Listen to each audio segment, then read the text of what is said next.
जब महाभारत का युद्ध आरंभ होने वाला था, तब दुर्योधन और अर्जुन श्री कृष्ण के पास सहायता लेने के लिए पहुंचे। श्री कृष्ण उस समय विश्राम कर रहे थे, तो दुर्योधन उनके सिरहाने पे जाके खड़ा हो गया और अर्जुन उनके चरणों में जाके बैठ गया। जैसे ही श्री कृष्ण की आंख खुली तो उन्होंने अपने सामने अर्जुन को देखा और उनसे पूछा कि अर्जुन, तुम्हें क्या चाहिए? तो दुर्योधन ने कहा कि पहले मैं आया हूं, इसलिए आप पहले मुझे दीजिए। तो श्री कृष्ण ने कहा, भले तुम पहले आए हो, लेकिन मेरी नजर पहले अर्जुन पे पड़ी, इसीलिए पहले मांगने का हकदार वो है। और अर्जुन तुमसे आयु में छोटा है, उस हिसाब से भी अर्जुन को मांगने का हक पहले है। तो अर्जुन ने श्री कृष्ण से कहा कि इस महाभारत के युद्ध में आप मेरी सहायता करिए। तो श्री कृष्ण बोले, एक तरफ तो मैं हूं निहत्था, जो युद्ध में शस्त्र नहीं उठाऊंगा, युद्ध नहीं करूंगा, और दूसरी तरफ मेरी नारायणी सेना है जो अजेय है। अब तुम बताओ कि तुम्हें इन दोनों में से क्या चाहिए? तो अर्जुन ने कहा कि मुझे सिर्फ आप चाहिए, सिर्फ आपकी जरूरत है। दुर्योधन मन ही मन खुश हो गया कि एक निहत्थे व्यक्ति को लेकर के ये अर्जुन क्या कर लेगा, और ये अच्छा हुआ कि नारायणी सेना मुझे मिल गई। और वो बहुत खुश होकर वहां से चला गया। तो श्री कृष्ण ने अर्जुन से पूछा कि अर्जुन, तुमने नारायणी सेना को छोड़कर मुझे निहत्थे को क्यों चुना? अर्जुन ने कहा, मुझे आप पर इतना विश्वास है कि ऐसी एक तो क्या 1000 नारायणी सेना मिलकर भी आपके सामने टिक ही नहीं सकती। ऐसा ही विश्वास हमारे मन में परमात्मा के लिए, अपने रब के लिए, अपने खुदा के लिए हो जाएगा कि दुनिया की 1000 मुश्किलें मिलकर भी मेरे उस रब के आगे, मेरे खुदा के आगे, मेरे परमात्मा के आगे टिक ही नहीं सकती।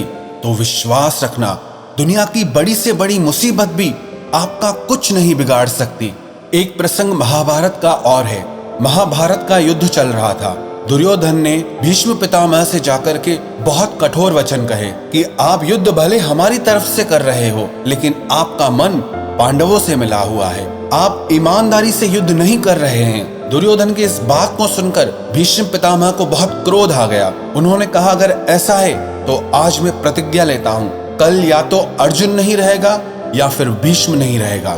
इस प्रतिज्ञा को सब लोगों ने सुना, सबको पता चल गया। जब श्री कृष्ण को इस प्रतिज्ञा के बारे में पता चला तो वे अर्जुन को ढूंढने लगे, और ढूंढते ढूंढते जब अर्जुन के कक्ष तक पहुंचे तो देखा अर्जुन मजे से सो रहा था। तो श्री कृष्ण ने अर्जुन को जाकर उठाया कि अर्जुन, तुम्हें पता है आज क्या हुआ है? अर्जुन ने कहा, मुझे सब पता है। तो श्री कृष्ण ने पूछा, बताओ तुम्हें क्या पता है? अर्जुन ने कहा कि भीष्म पितामह ने प्रतिज्ञा की है, कल या तो अर्जुन नहीं रहेगा या फिर भीष्म नहीं रहेगा। अर्जुन ने कहा, हे केशव, आज मैंने सारा दिन युद्ध किया है और कल फिर मुझे युद्ध करना है, इसीलिए मुझे थोड़ी देर विश्राम कर लेने दीजिए।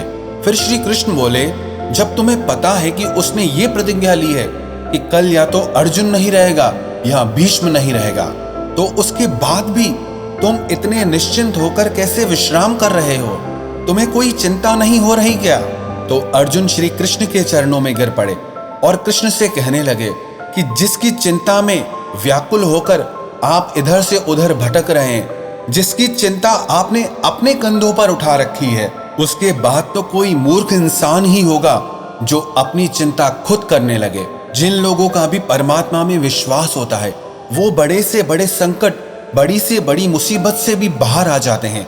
महाभारत का एक प्रसंग और भी है कि अर्जुन का और राजा भगदत्त का युद्ध चल रहा था, और उस महाभारत के युद्ध क्षेत्र में एक छोटी सी चिड़िया अपने छोटे छोटे बच्चों के साथ फंस गई थी और मन ही मन परमात्मा से प्रार्थना करने लगी कि मेरी रक्षा करो। और उसकी प्रार्थना को श्री कृष्ण ने सुना। राजा भगदत्त एक विशाल हाथी पर बैठा हुआ था, और जब अर्जुन राजा भगदत्त से युद्ध कर रहा था तो अर्जुन का तीर उस हाथी के गले में बंधे बड़े से घंट पे जाके लगा, और वो विशाल काय घंट उन चिड़ियाओं के ऊपर जाकर गिरा, और सारा दिन वहां पर घमासान युद्ध होता रहा। हजारों लाखों योद्धा मरते गए, और जब उस दिन युद्ध की समाप्ति हुई तो श्री कृष्ण अर्जुन को उस घंट के पास में लेकर आए और अर्जुन से उस घंट को उठाने के लिए कहा। जब अर्जुन ने उस घंट को उठाया तो उस घंट के नीचे वो चिड़िया अपने बच्चों के साथ सुरक्षित बैठी हुई थी। तो अर्जुन बहुत आश्चर्य में भर गया कि इतने घमासान युद्ध के बीच में भी ये चिड़ियाएं बच कैसे गईं?